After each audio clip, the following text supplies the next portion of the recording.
Hello, everybody, and welcome to another House Salt Book Club live show. This month we are discussing In a Holidaze by Christina Lauren. And we're going to start off with introduction. So everybody's going to tell you who they are and then also what they rated this book. So hello, everybody. I'm Mari. My name is Mari Nis, and this is like a 2.5 or a 3 out of 5 stars for me. Hey guys, I'm Sam from Thoughts on Tomes, and I would say, 2.5 to 3. So part of me is like, is it 3.5? No, it's not. No, it's 3. I am Connor O'Brien. My channel is just Connor O'Brien. I didn't actually end up finishing this one. I DNF'd it about like 50 pages in because I just realized it was not going to be for me. So I didn't end up reading it. Hi, it's Jordan from the Jordan Journals, and I think I rated a 3.5 out of 5 stars is what I gave it.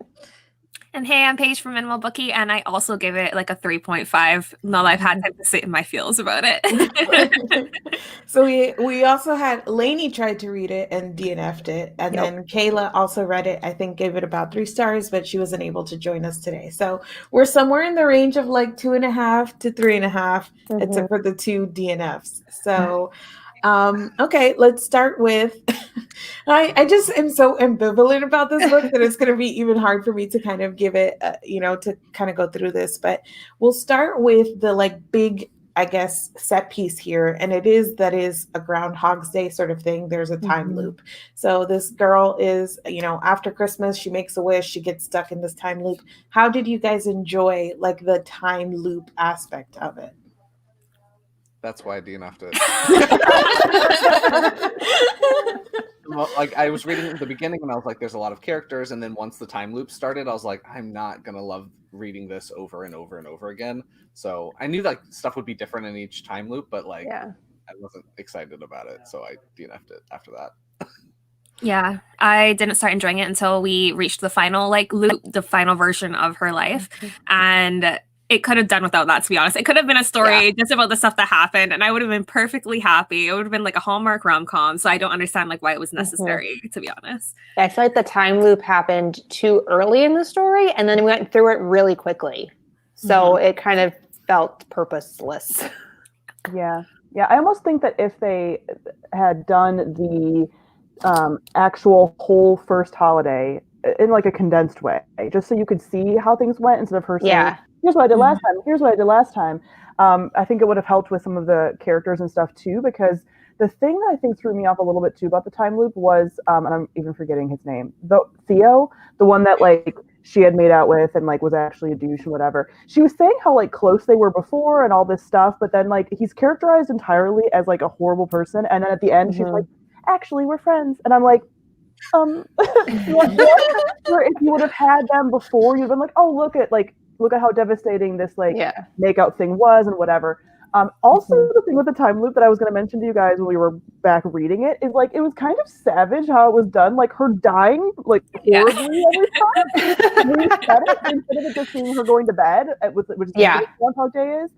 I was like, what? Like the car accident, like falling down the stairs, getting the hit branch. Like that was just a little extra for me.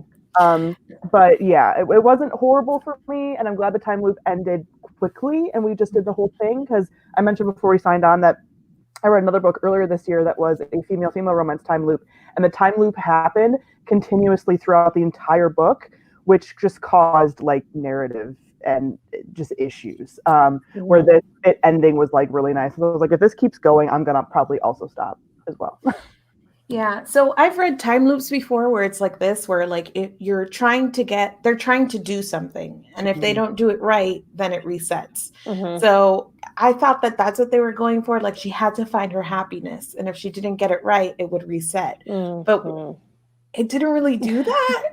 And then the thing that she thought was going to make her happy was the hot dude, and that it made her happy. Yeah. So I was like, why was the universe resetting all the time? It was just every time she goes back, she's just going to try and get with the hot dude. So the time loop aspect of it just felt really unnecessary to me. And it didn't add anything at all. I was so upset with it that I think is what killed it for me primarily. Yeah, But we it's didn't also spend really enough time with the unfair. characters. Yes. Yeah, I definitely think Sam's idea about like going through the first holiday and then like maybe the midpoint of the book would be the like loop back and you start over again and see if she can do it right the second time. Like that probably would have been a better narrative choice than the 3 times in a row.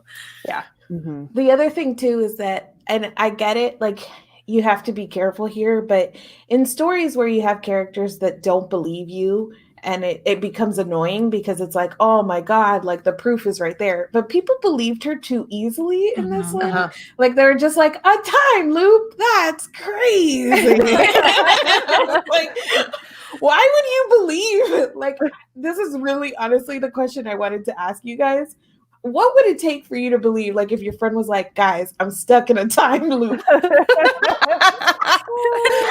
what point would you be like, wow, really? Like, I don't know. Yeah, I feel like Benny came around every time he came around so quickly. He was like, yeah, of course it's a time loop. Well, I think they set that up for Benny to believe it a little easier because Benny's on psychedelics like most of the time. Yeah. So, like, I see that whole like Benny's like a pothead, mushroom eating, like Colorado dude. Like kind of like, okay, Benny would believe it. But I think what they tried to do with her giving evidence is how I would believe too. Like if it's like, listen, mom's about to break her ankle doing this, and then after it's like, all right, I don't think you're lying to me. Like I think, how would you know that? How would you know? You know, so it really has to be that kind of like really obvious evidence kind of thing. But I think outside of books that would be hard to do because how many dramatic things happen? Like her dad like breaking his tooth a ton. Like what are the odds, you know? So that wouldn't happen outside of like media context. Yeah. Someone said that time loops seem to work better in movies than in books. And I feel like I said that before we started, that like I had watched so many Christmas movies recently that thinking that I was going to have to like slog through this like time loopy Christmas story when I could just watch another Christmas movie and get everything done quicker, it would have been like easier to digest in movie form.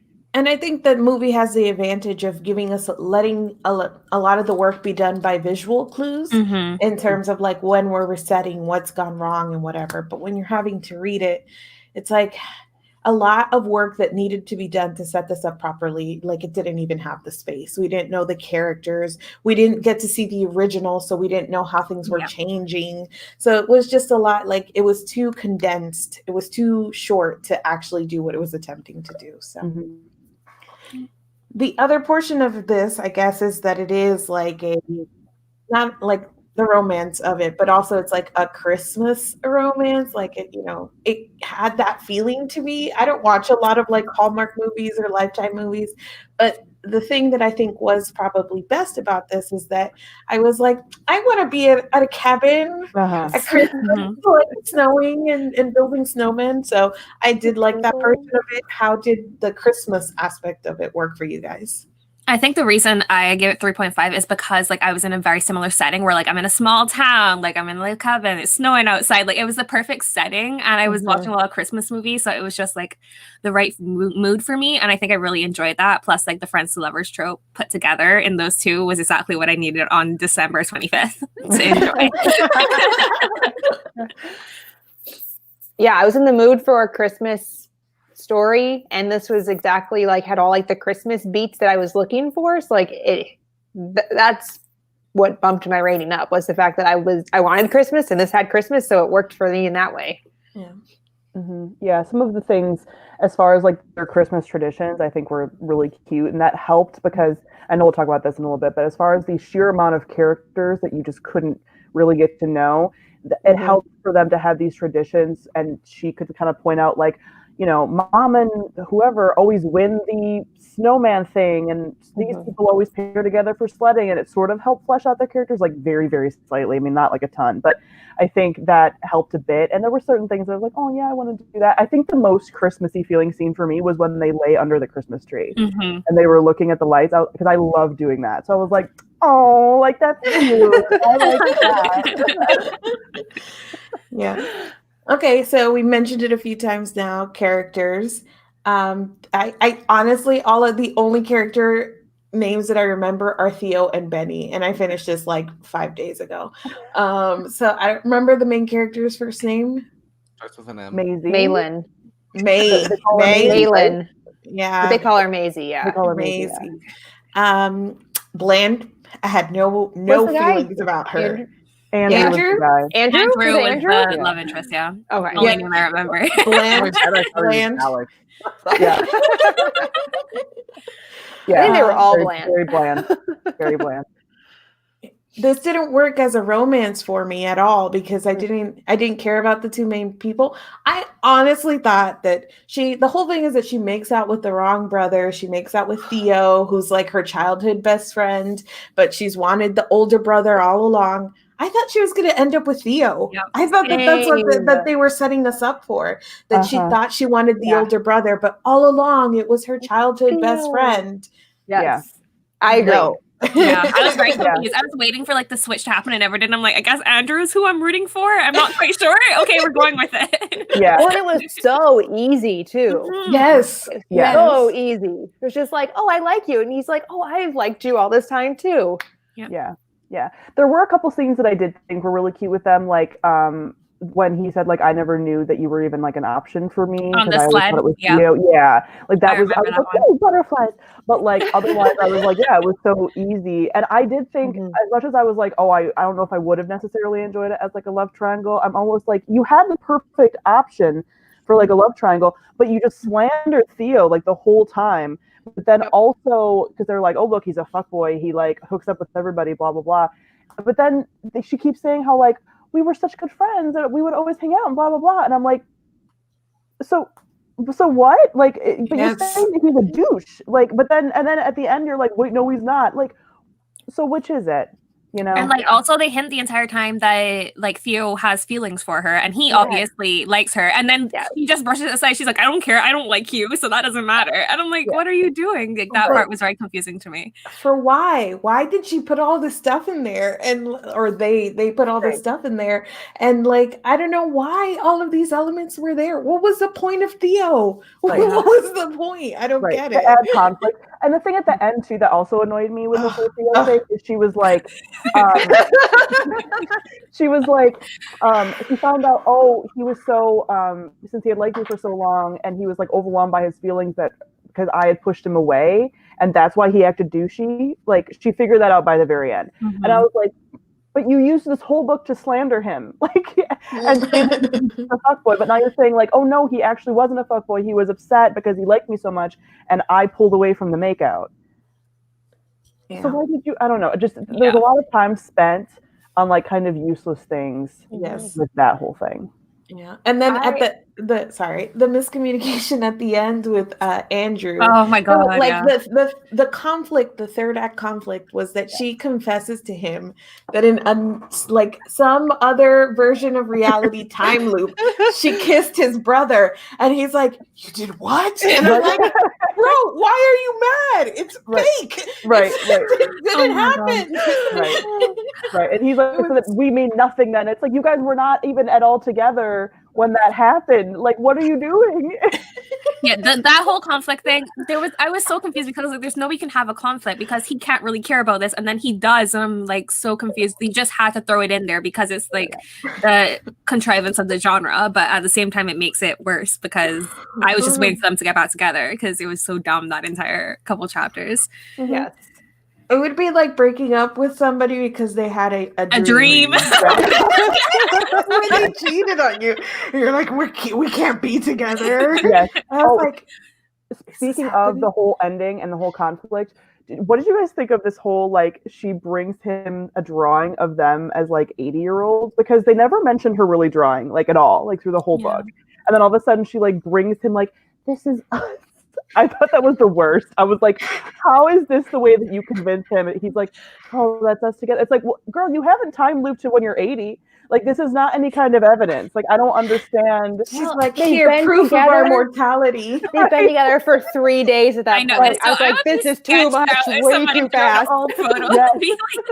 Yes, and they were like, look, she's an artiste. And I'm like, she's never mentioned that she does art. Like, I think you mentioned that she's a graphic designer like a few times and like one-off lines that I had forgotten. and then there's the whole thing that like it's hinged on is that Yeah, just beautiful drawing. I think that's why she quits her job, because she wasn't doing the creative stuff. She was doing the books. Like, was like the only reference. Yes.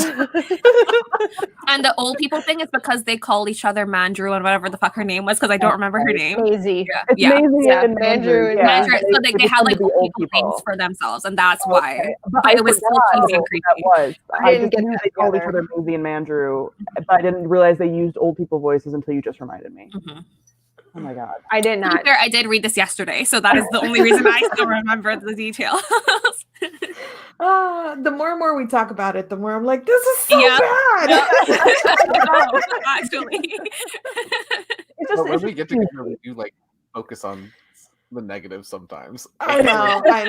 Okay, the positives. What were the positives? The Christmas stuff, and this was super easily so fast. I read it so fast. I mean, The audiobook was well narrated. Ooh, I liked the audiobook. Nice. I didn't mind like Andrew as like the love interest, because like that, like I was saying, that trope is very like one of my faves, where it's like the older brother friend trope. Love it. I like it too. I like the with the friends as like kids, but then haven't been friends all the time. I have very specific friends to lovers requirements, and they can't be like always hanging out. No.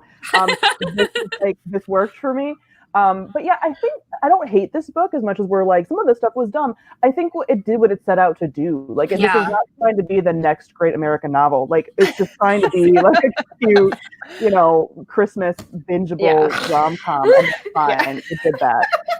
Yeah, like it did what it needed to do. It was exactly what I was in the mood for Christmas. Why is Mari like laughing? Come on.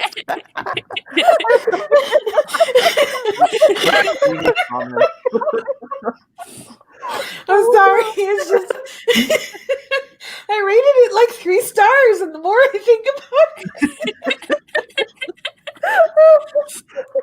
the more I'm like, this is terrible. No, it wasn't terrible. It did do, it was. I don't even think it did what it set out to do all that well, because the romance wasn't there. It literally for me was just the Christmas aspect. I was like, great job. You did a Christmas book, and that was pretty much it. But I have to bump this down on Goodreads. Is that why you're having a crisis? Because you're like, well, now I have to go to Goodreads and say. I feel like part of it is because it was the Christmas constraint too, because I read Talia Hibbert's Christmas. She did a novella for Kobo, and because it was shorter, less like contrivances, less conflict that you need, you followed the beats very quickly. And I feel like if this book had been a novella, it probably would have been better, because they would have been forced to take out more of the plot that they added in to make the book longer, probably. Mm-hmm. There was like a lot of like other details too that they obviously added in to like bulk up, but that really didn't add anything. Like the relationship with the mom and the dad, I kept it like, I was like, are they going to get back together? Because they kept adding I was thinking that too. But then nothing happens. She just talks about it a lot, and then I was like, okay, like I don't know. It was a lot of like threads that she opens that she never, or that they never close, because so I was just kind of like at the end, like, I don't know why we did a lot of what we chose to do here. At the very beginning of the book, I was a little worried because I felt like I was about to start reading about a cult. Because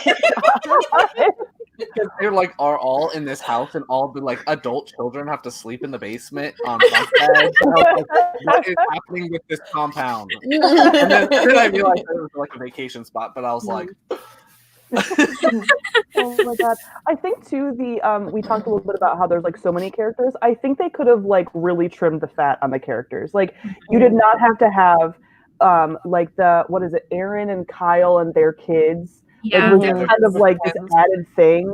Because like the little kids sometimes did some stuff, but it's like you really could just cut them and like nothing would have changed. Okay, so they stumbled upon them kissing once. You could have had one of the adults do it. Like they really only needed Andrew's parents and like family, her parents and like her brother, and then like Benny. And that's it. And we could have really gotten rid of everybody else. Yeah. So yeah. They could have even like not really made her parents divorced either. Yeah, it could have been like the mom there. Like the dad didn't really contribute to the plot at all that much. I think But he's one of gonna the have- dads broke a tooth. The, That was a when big he- thing. The mom could have broken a tooth. Like, Right. just switch a character in.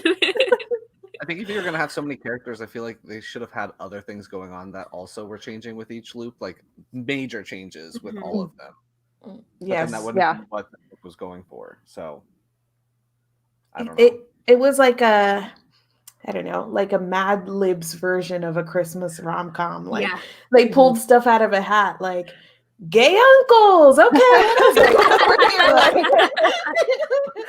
dad breaks a tooth. Amazing. I think this makes it really obvious too that I think Christina Lauren, this like author duo, have been really churning out books like super fast. Like I think they came out with like 3 or 4 this year, maybe 3. But it's still like, I mean, and I know romance books like you can do that a little bit easier than like a high fantasy, but it's still like just Especially because they're working together. Right, but it still kind of shows that they might be like phoning it in like a little bit because they're just like now they're one of the most well-known like in the contemporary like romance genre, so they can kind of just be like, buy it has our name on it, and I kind of feel like that's what they've been doing the last couple of times because the last few books they've come out with haven't been that well received. Yeah, completely agree. Yeah, go ahead. Oh, I was gonna say their newer stuff and their older stuff is very different. There's like a clear divide between the two eras of their writing. Yeah, the only other book I've read was The Unhoneymooners, and I really liked that one. I read that earlier this year, so I was like looking forward to this, and it was not the same. Yeah. Yeah. The only other book I've read by them is Josh and Hazel's Yeah, Guide to Not Dating, and I liked it too. Yep, it was fine. Until the end, not that I'll mention it. There's a trope in there that makes me angry. But, now that I'm like thinking about it, I don't remember it that much. I'm like, it was great, and I'm like, I know what Sam's talking about. Until the end, yeah, it was cute until the ending. But I think like it seems like the more recent ones, like the Honey Don't List and Over the Once in a Blue Moon or something. Twice in a Blue Moon. Twice in a Blue Moon. Yeah, people haven't liked it. It's like I loved the Honeymooners, and then I read Josh and Hazel and liked it until the end, and then this one has been like kind of blah. But yeah, it seems like they're kind of just doot along. Yeah. I would say everything since the Honeymooners, like that was the last book that I read by them that was like really, it was still a lot tamer than their older books, but it was like the last book that I read was like, this actually is like a great story with great characters. It's all fleshed out. My favorite from them is the Wild Seasons quartet. The early ones, right? That Lainey likes too. Yeah. Mm-hmm. Yeah. Anything else anybody has to add about the? I'm so glad we did it this way because if we had to fill out a whole hour talking about the it's impossible. It is not possible. Like, I have nothing else to say. I mean, we could probably use the hour to just read the entire book out loud, honestly. But sorry, any other feelings or thoughts about what is it called? In a Holidaze. I would say read Talia Hibbert's Wrapped Up in You instead because it was a much better Christmas story. I've heard that's good. It was so cute. Yeah, it's like a little novella. It's only on ebook on Kobo, and it's about like a actor guy who goes home and like gets with his childhood friend. Childhood friend trope on Christmas. It's all I needed.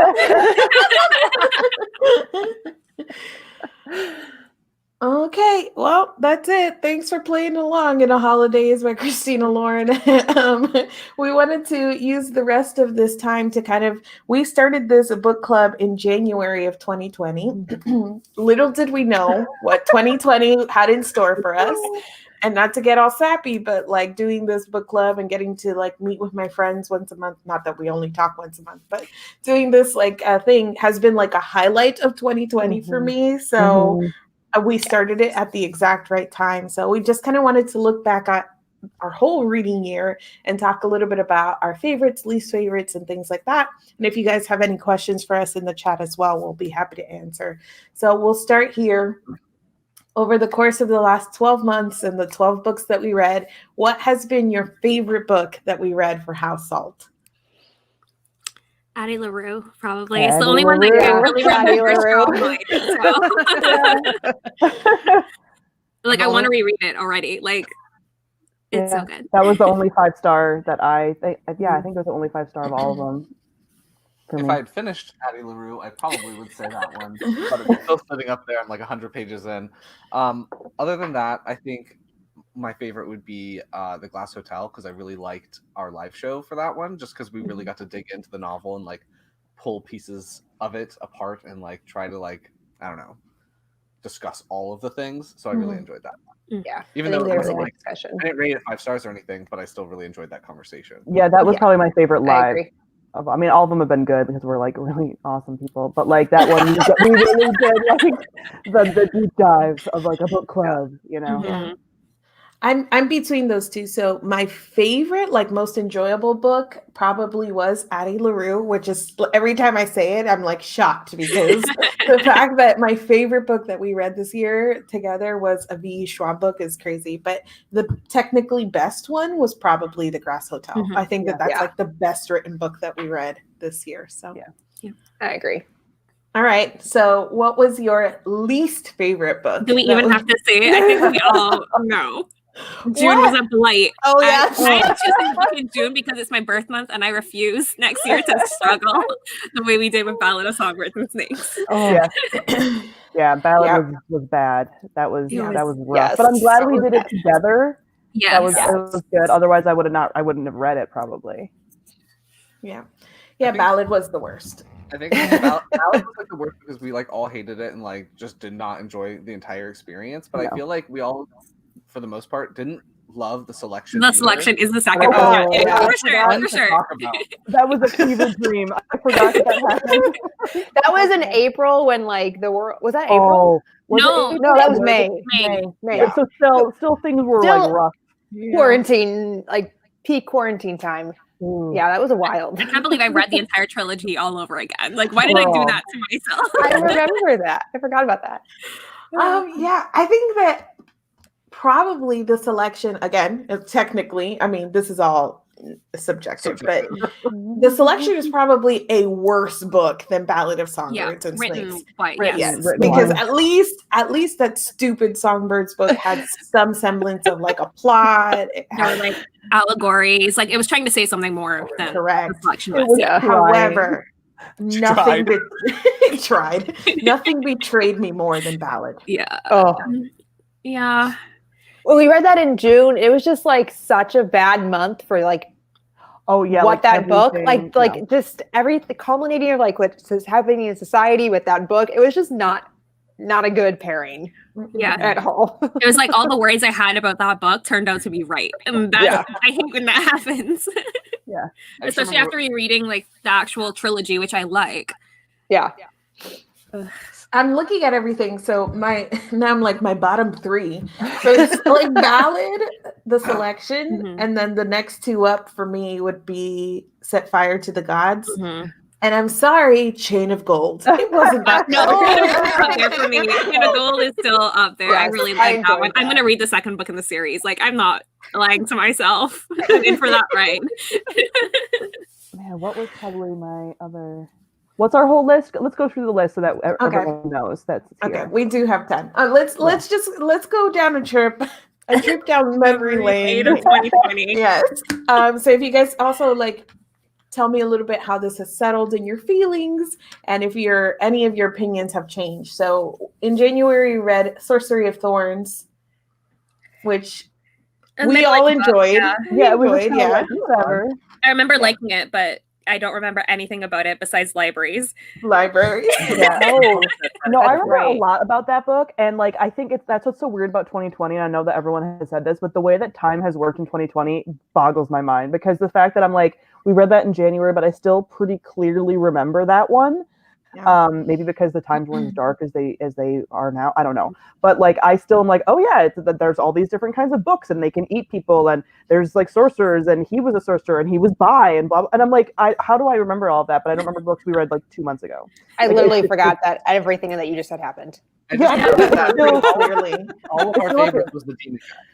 Yeah, the demon guy. Yeah, I remember. I like I think. Like, how do I remember those very clear details? But I think it was our first book club book. Like, I remember the cover. Like, so it's a book that like I think I rated it like 3.75 or 4 maybe. But like I don't think about it outside of the context of book club as like, ooh, that was fun. I'm just like, ooh, our first book club. And that was a standalone, right? Yeah. Yes, you're right, standalones, because that's the author that did the Enchantment of Ravens, which I liked. I remember liking that one. Don't remember what it was about though. Yeah, she was solid. We're doing Just, great. like atmospheric-y type, like Was that one-off book. Autumn Yeah, Court, the atmosphere right? for sure. Yeah. What'd you Okay. say, Jordan? Oh, the Enchantment of Ravens was about Oh. Autumn Courts, right? Yeah. Yes, it was I about don't remember like Sorcery of Feyre. Thorns at all. Yeah. I don't remember that book at all. I do remember. I thought I didn't, but then Sammy started talking about it. I'm like, oh yeah. And then she went to like the sanitarium sort of thing for a Right. while, and she For, was like a trapped in there. chapter, like Yeah. I remember. I could probably pick up that book again and reread it and not remember reading it the first time. The first time. I feel like there's things about I that think book that that I was a would book like. that you rated low, Jordan. Like I Yeah, think it you was. all were like, yeah, and you came in like, no, and we're like, Jordan, coming in the book club. And we all like, In February, we read A Princess in Theory by Alyssa Cole, which Paige has already told us that she went through the entire rest of the series. And then I read her thriller, and I literally am listening to How to Catch a Queen right now. So as we can tell, I really like Alyssa Cole. That was like a joy for me to discover this year, for sure. I remember this live show fondly because we all enjoyed it. I think that there were like a few things like with the ending and the pace or whatever that we picked up on, but also talking about the sex scenes in that live show. I'm so traumatized. I don't get any better in any of the other No. books. Like I have dropped cutlery while I'm cooking because of some of the scenes that I was Oh like, my God. That was the That book triggered me with like the tornado tongues and like I still think about it. I'm like, please don't. But I do want to keep reading her books like on audio. Like I have the next one, like the Scottish Prince That's guy. it by default. Yes, I have that next. I like that on one. my That one is the library. one that I almost dropped my knife listening to. This Oh, is one mine. Great. I'm about halfway through that one right now. With that one is the audiobook narrator tries to do a Scottish accent, and Oh, it's no. bad. And then her Like, accent for ebook. the like her accent for the French like German prince guy that's like the third love haven't read interest that in the one third book. Her accent in the second book for him completely different from her accent in the third book, and it's a great change because in the second book I was cackling listening. Oh my God. Somebody pulled her aside and was like, honey, Not good. we need to work on this. Mhm. Yeah, I but enjoyed that one. Yeah, it was good. I want to keep reading in the series, which I probably said back in February, and I Yeah. haven't yet, but I will. And then also, I do own the thriller, Oh, it's so good. Yeah. but everybody says it's not that It's much not- of a thriller. It's more it's a horror. Thriller in the sense it's a psychological thriller. It's like a Get Out where it's not about fear, it's about an issue that is being explored through thriller tropes. Basically. I I really have like it. It sounds Me really too. good. Me too. I've just been bracing myself to read it. I'm like, okay, get ready. Yeah. I spoiled my feelings on this, but in March we read Chain of Gold. I still like it. I'm I still like excited enjoying for the that next one. book in the series. Yeah. I'm ready. I don't remember like hardly anything. I guess there was like some people that were attacked by demons and they all loved each other and like they were all pretty and like that's all I really care I think about. that's anyway. about right. That's what I said in the live show too. I was like, I don't know what happened and I don't care. And Mari was like mad the whole time because we were all saying the same thing. And she's like, guys, it's not good. And we're like, no, we love it. There was that whole thing. But yeah, I'm definitely going to read the next books that come out just to get like vapid. Again, CW TV show, like just fluff. Just give it to me. It's fine. Yes. So, it wasn't good though. Like it wasn't like a good book, but like I didn't want it to be. Again, it did what it needed to do. Yeah. So I was very thankful for that.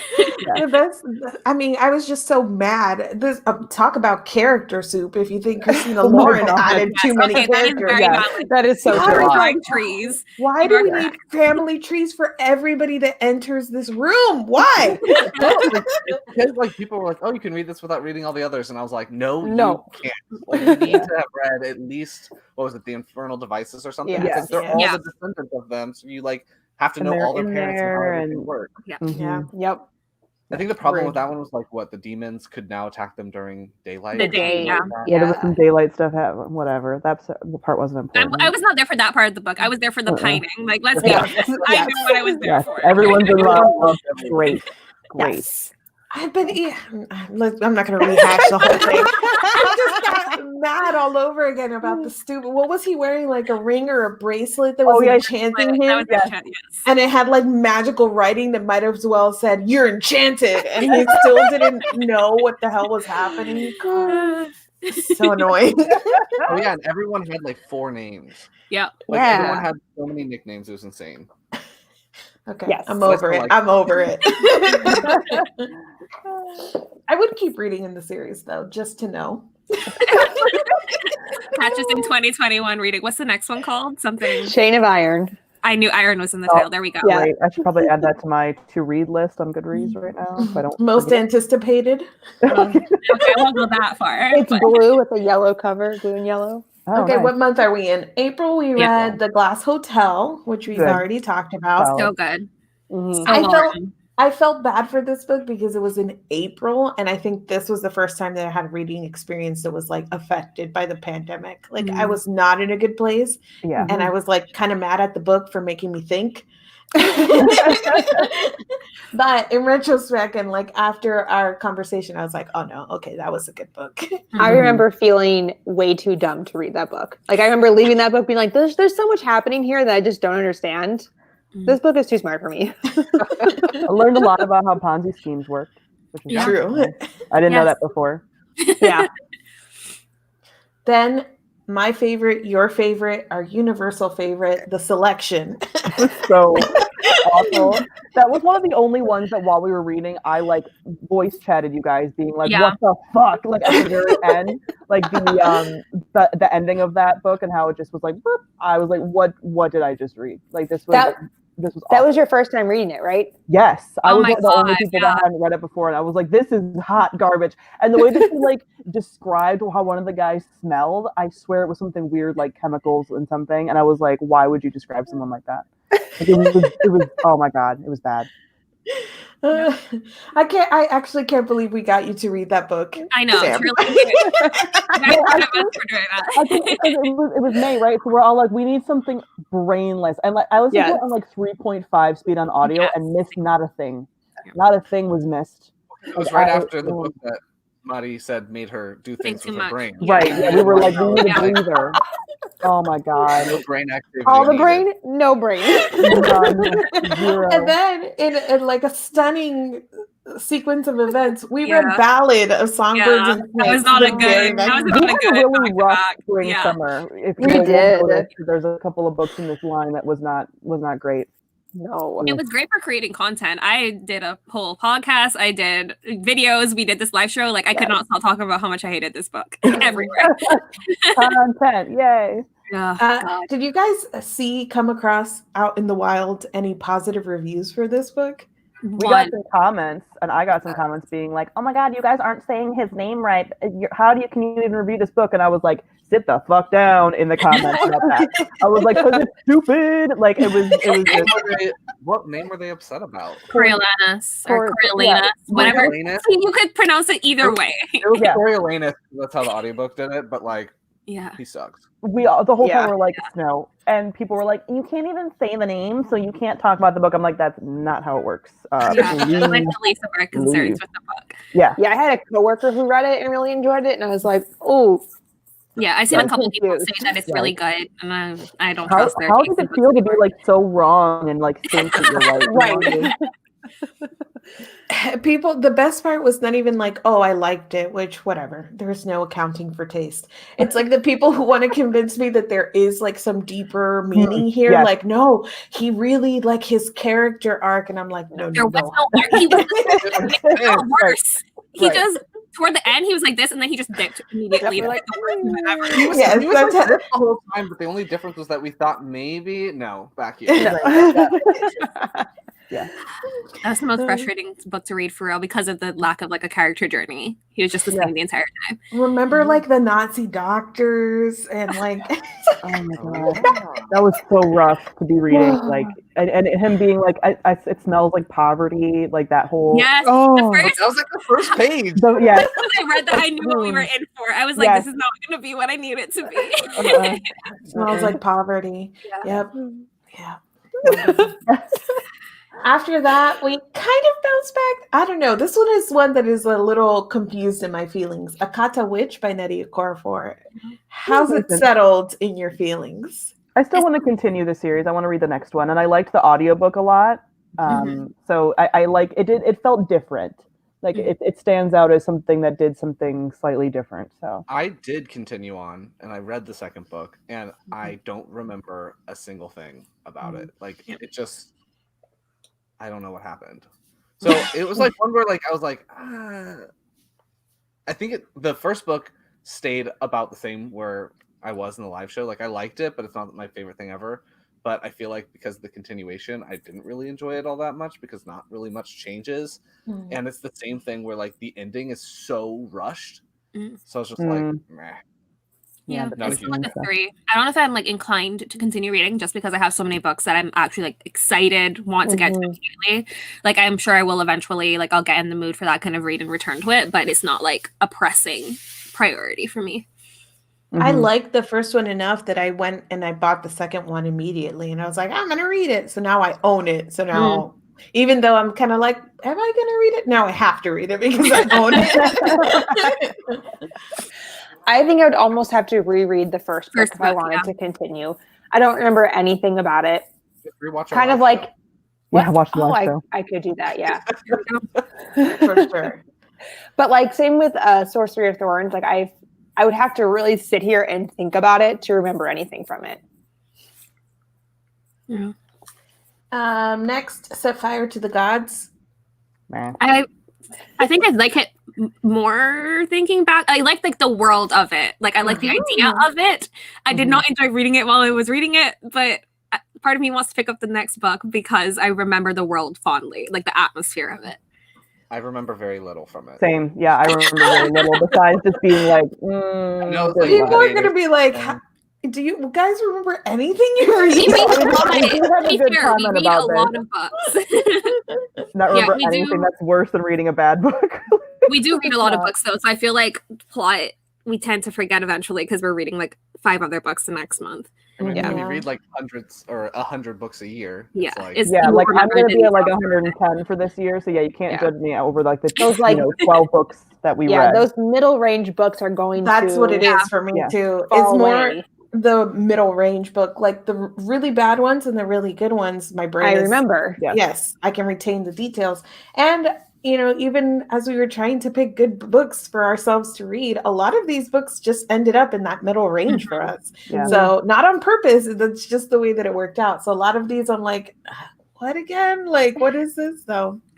Yeah. I feel like I do remember that one, Set Fire to the Gods, more, like the plot of it more. I do remember it. So that's why I'm more inclined to pick up the second book because I will hopefully still remember in a year's time what happened. We'll see when that new book comes out. That's one where I could see myself rewatching our live show just to like get the gist of like what is going on, because we spoil the books during our live shows, so like might as well just use that as a refresher. And then I think it's because they're going to like they're doing like a road trippy sort of going to other kingdoms in the next one, and that's why I want to do it, because I'm interested in the world versus the characters we're following. Right, and all the gods are like fighting. Fighting. I'm not. There was like fire dancing, right? Like, there was that was part of it too. There were gladiators. Yeah. It felt very like nostalgic YA. Yes. And so for that reason, I will definitely be reading the next book. I would too. I would read the second book just to see. And then we read, maybe this is my favorite book that we read all year, Son of a Trickster. Okay. I loved that book so much. And I don't think that I communicated it enough, like during the live show, because like in retrospect, I was like, oh, I love it. And now I've read Trickster Drift. I just love this so much. I'm very excited for you to read the third book when it comes out in March.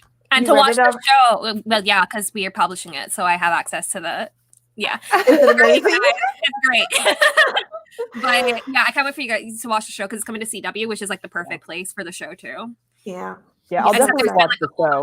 You guys don't get like the Canadian media, but the director of the show turns out like that their Indigenous ancestry is being brought into question. So like that's cast a light on the show itself, because it was supposed to be like all Indigenous cast, all Indigenous crew, but so that's like a whole thing that's happening here. So we don't know about season 2 yet, but at least there's one season to enjoy. Yeah. And 3 books. It's one of my whole books. Eden Robinson is great. Like, go read Eden Robinson stuff. She's amazing. I love her. After the live show, I went and binged interviews with Eden Robinson. So lovely. Her laugh the best sound in the world. She just like has this really funny cackle. Like she does not hold back her laughter. She just does it fully compared to like some Especially- other people. And people will ask her, like, why do you put such dark things in your books? And she's like, it's hilarious. She's such a like light of a human being. So I highly recommend checking out interviews with her. But yes, I love this, and I love it even more now than when we originally read it. So I do love how that whole moment was just you and Paige fangirling, and yes. me, Connor, and Jordan were just like on the screen because we're like, we don't know. Because I know you didn't like it that much, so Yeah. I will not have any, Yeah, well, any back talk. the thing is like I wouldn't argue that it's a bad book. It just wasn't for me. Like which is what I said in the live show. I was like, I just don't like. I get why she wrote about some of the drug use and the abuse and stuff that happened. That's fine. It makes sense. She has every right to write about that. I just don't like reading those kinds of books. I'm not saying, so that was where the problems were for me, and also because I expected more of a fantastical thing to offset, because I knew going in that there were darker themes. I had heard about that, but I was expecting the fantasy to offset it, and in book one the fantasy doesn't happen until like the very, very end. So I don't know if I would like Trickster Drift more. Is there more of like I wouldn't. It's like it's more consistent, but it's not a fantasy as much as it's like it's literary fantasy. It's more about the characters than it is about the fantasy element of. Yes. But the show's the opposite. It's more about which is why I think I like the show. You'll like the show. That's what I said. I was like, they're going to have to add more fantasy into the show. It's so much more. It's so different from the books. Yeah, but it's and I need that to offset. Like again, I mean, I work in mental health. I see this stuff all the time. I can't read about that in my like fiction. I just tend to not, which is a me thing. It's not a book thing. I think the book is totally fine. So I didn't read it. This is the only one I didn't read this year. I missed a few months. Yeah, I didn't read that one. I will though. It's still on my library list of things to check out. I couldn't get a hold of this book like anywhere other than purchasing it because it's the Canadian like title. That's why it's harder for you guys to get in the US. Yeah. Rude. All right. Moving on. Deadly Education. That was wild because of everything that was happening. I still liked it. Like again, we talked about all the things that were issues and everything in the actual live show, but I'm like, I put the next book on my anticipated list for 2021. I want to see what happens. The second book will make it or break it for me. Either you fix some things about some of the issues that were brought up, but also just some like plot stuff and like the way that things were written, or you don't, and we'll see what happens with book 2. Yeah, I didn't like rereading it because like we were discussing how like the narrative, it just wasn't good for a reread. But I'm going to pick up the second book for sure because magical school settings crack for me. I will ingest anything you give me that has that. So I'll be trash for it, I guess. We'll see. I agree with Sam. I feel like the next book is like the next, because it's going to shift gears so much. Funny because like the school is like all gears and but, but yeah, I do think that the second book's going to be vastly different than the first one, just because the first one, it's like we're trying to survive, trying to find a team, and the second one, it's going to be them trying to escape or something like that. Yeah, more fleshed out. The characters are probably going to be more front and center than they were in this one. It's going to be hopefully less of just like, here's all the school stuff. Blip, blip, blip. Like, okay, we know. Like, we'll actually start to learn about the characters in the next one. Hopefully. And I think too that all of the stuff that made the first one kind of annoying to read, like all the exposition and the plot dumping, like that cemented some details in my brain like enough that I think it's going to be really easy to pick up the second one. The characters, I don't know, lost to time, but I remember the main two characters. I remember what the school is like. I remember what happened at the end of the book. Like all of that is so really, really fresh in my brain. So bring on book 2. I'll definitely read that one as well. Yeah, I'm curious to see what the editing process is going to be like for book 2 on the back end because I do work for Penguin. So I'm just curious to see when that manuscript's going to come out so I can read it in advance more carefully than I did the first time I read it. If Penguin's looking for sensitivity readers, let me know. I will let you know. The amount of books they should be reading with sensitivity readers. And that brings us to last month, The Invisible Life of Addie LaRue. My favorite, your favorite. Yes. Love it. Will this book be on any of your like favorites of the year list? Probably yes. Yeah. I was sort of like hesitant at first because I was wondering if it was because I was so close to having just finished reading it to say like it's one of my favorite, but like I love that book so much. And like every time I listen to like certain songs, I think of that book and like certain characters. So like clearly. Yeah, it made an impact. Yep. Yeah. Yeah. Shocking. It very well might, because I think I only gave 5 books 5 stars this year. So I'm going to have to like pull from my 4 stars to make a list of 10. Yeah. The other 5 books I gave 5 stars were rereads, so I'm not going to pick those. So this one will probably end up on there. Yep. I have the opposite problem, and that is that because I was DNFing so much this year because I was not in like a great place to make my way through bad books. I think The Selection and Ballad are the only 2 books that I gave 1 star to. So everything else, like my ratings this year are skewed so high. Like I gave a ton of stuff 4 and 5 stars. Yeah, that's like the only book that I read toward the later half of the year that I remember really liking. Yeah, I felt ambivalent about a lot of things I read this year. I was like, I just don't care about any of this stuff. I don't like anything. I haven't read anything in the last like month and a half. This was our book for this book club was the only book I read in the last month and a half. At least book club brings us stability, you know? I know. At least. Yeah. So that's it. And then in Holidaze, which we already said was aggressively fine. Aggressively fine is so accurate. Yeah. I mean, not that we know what we're going to read next year because we tend to decide like only a few months in advance, if that, but how do we think 2021 will go for book club reading? Or what are our hopes and dreams? Because this year we read a lot of just like, meh, you know, right in the middle. So I have 2 books that I want us to read.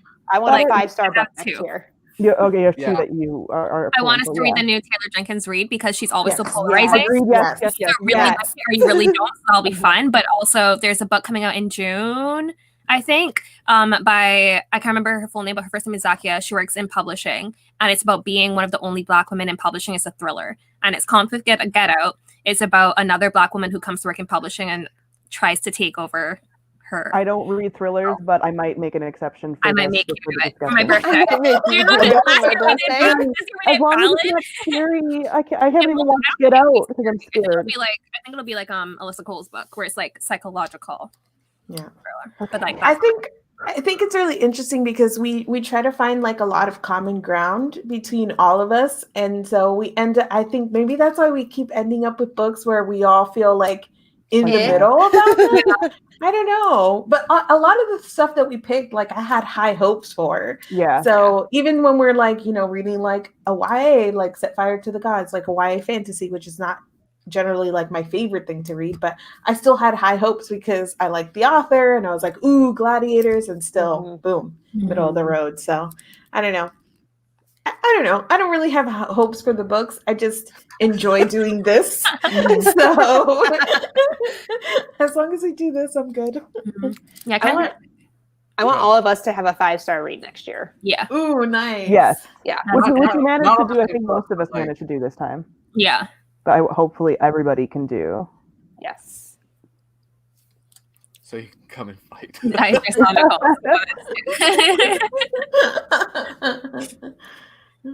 Well, that I think the reason that we do the middle ground thing too is that I don't care. Like I'll read anything. I don't but not everybody's like that. Yeah, I won't. If it's for book club, I will because like we're coming to discuss. So I just take notes. Like I read more critically when it's for book club versus when I'm just reading.